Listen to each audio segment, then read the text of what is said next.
স্বাগত bdbs24.com এর সাথে আমি প্রদীপ বিশ্বাস। শুরুতেই সংবাদ শিরোনাম। অপারেশন ডেভিল হান্ট, সারা দেশে গ্রেপ্তার 343 জন, অস্ত্র উদ্ধার। ডেভিল হান্ট নিয়ে পুলিশের তথ্য, বিশেষ অভিযানে 1308 জন গ্রেপ্তার। এবারে বিস্তারিত।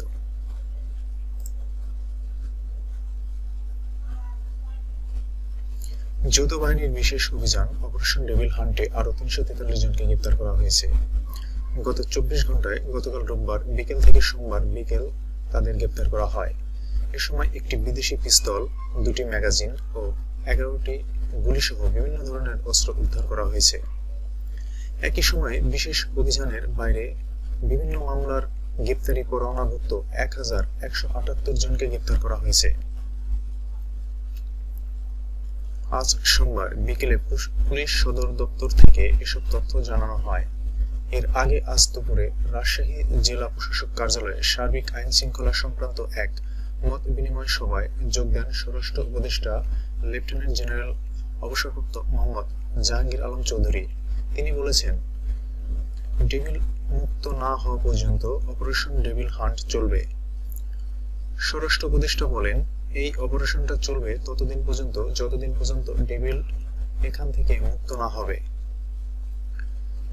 গত শুক্রবার রাতে গাজীপুরে সাবেক মুক্তিযুদ্ধ বিষয়ক মন্ত্রী মোজাম্মেল হকের বাড়িতে মারধরের শিকার হন 15 থেকে 16 জন শিক্ষার্থী।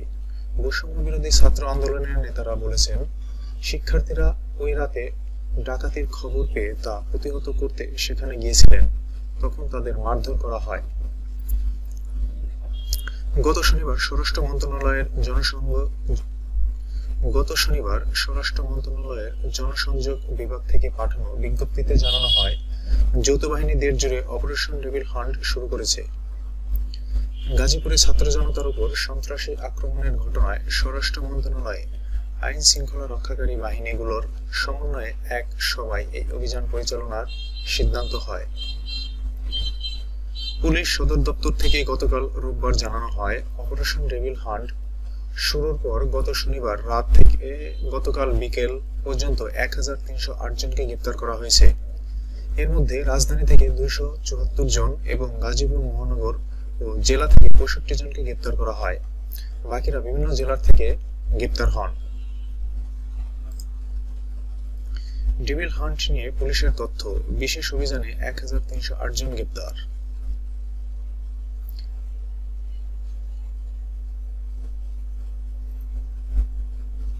যৌথ বাহিনীর বিশেষ অভিযান অপারেশন ডেভিল হান্ট শুরুর পর গত শনিবার থেকে গতকাল রোববার পর্যন্ত 1308 জনকে গ্রেপ্তার করা হয়েছে। এর মধ্যে রাজধানী থেকে 274 জন এবং গাজীপুর মহানগর ও জেলা থেকে 65 জনকে গ্রেপ্তার করা হয়। পুলিশ বলছে, গ্রেপ্তার হওয়া ব্যক্তিদের অধিকাংশ আওয়ামী লীগ ও দলটির সহযোগী সংগঠনের নেতাকর্মী। গাজীপুর জেলার 5টি থানা এবং মহানগরের 8 থানা এলাকা থেকে গ্রেপ্তার করা 65 জনই আওয়ামী লীগের নেতাকর্মী। গাজীপুরে পুলিশ সুপার চৌধুরী মোহাম্মদ জাবের সাদেক প্রথম আলোকে বলেন, জেলার বিভিন্ন থানা এলাকায় অভিযান চলমান রয়েছে। গ্রেপ্তার ব্যক্তিরা বিভিন্নভাবে ফ্যাসিস্ট সরকারের লোকজন। অভিযান সম্পর্কে স্বরাষ্ট্র উপদেষ্টা লেফটেন্যান্ট জেনারেল অবসরপ্রাপ্ত মোহাম্মদ জাহাঙ্গীর আলম চৌধুরী গতকাল ঢাকায় এক অনুষ্ঠানে সাংবাদিকদের বলেন, যারা দেশকে অস্থিতিশীল করার চেষ্টা করছে, এক্ষেত্রে যারা আইন অমান্য করে দুষ্কৃতিকারী ও সন্ত্রাসী তারাই গ্রেপ্তার হবে। এর আগে শনিবার স্বরাষ্ট্র মন্ত্রণালয়ের জনসংযোগ বিভাগ থেকে পাঠানো বিজ্ঞপ্তিতে জানানো হয়, যৌথ বাহিনী দেশ জুড়ে অপারেশন ডেভিল হান্ট শুরু করেছে। গাজীপুরে ছাত্র জনতার উপর সন্ত্রাসী আক্রমণের ঘটনায় স্বরাষ্ট্র মন্ত্রণালয়ে আইন শৃঙ্খলা রক্ষাকারী বাহিনীগুলোর সমন্বয়ে এক সভায় এই অভিযান পরিচালনার সিদ্ধান্ত হয়। গত শুক্রবার রাতে গাজীপুরের সাবেক মুক্তিযুদ্ধ বিষয়ক মন্ত্রী মোজাম্মেল হকের বাড়িতে মারধরের শিকার হন 15 থেকে 16 জন শিক্ষার্থী। বৈষম্য বিরোধী ছাত্র আন্দোলনের নেতারা বলেছেন, শিক্ষার্থীরা ওই রাতে ডাকাতির খবর পেয়ে তা প্রতিহত করতে সেখানে গিয়েছিলেন, তখন তাদের মারধর করা হয়।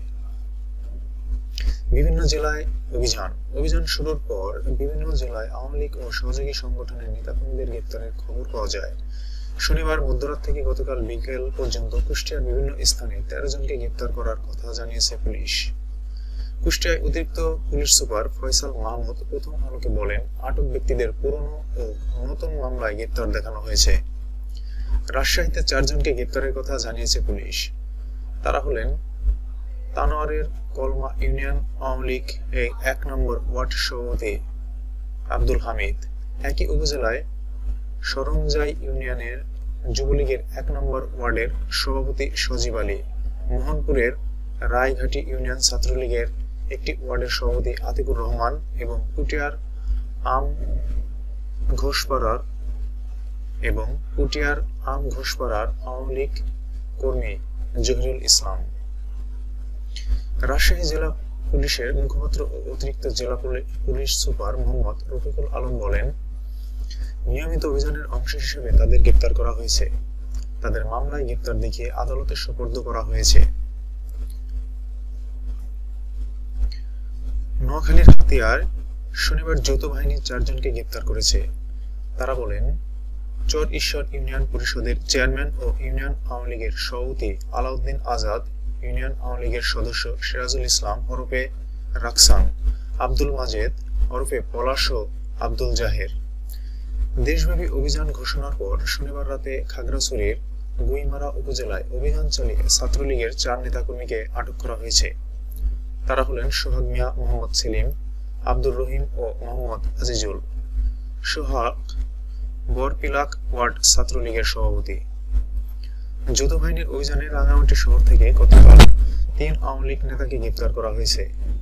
তারা হলেন রাঙামাটি পৌর আওয়ামী লীগের সাধারণ সম্পাদক মনসুর আলী, সদর উপজেলার শ্রমিক লীগের সভাপতি মোহাম্মদ শাহজালাল, সদর উপজেলা শ্রমিক লীগের 9 নম্বর ওয়ার্ডের সাধারণ সম্পাদক মাওলা মিয়া। বগুড়ার শেরপুর ইউনিয়ন আওয়ামী লীগের ওয়ার্ড পর্যায়ের 2 নেতাকে গ্রেপ্তার করা হয়েছে। তারা হলেন সুঘাট ইউনিয়ন আওয়ামী লীগের 7 নম্বর ওয়ার্ডের সভাপতি নামদার হোসেন এবং মির্জাপুর ইউনিয়নের আওয়ামী লীগের 1 নং ওয়ার্ডের সাবেক সাধারণ সম্পাদক আব্দুস সত্তার।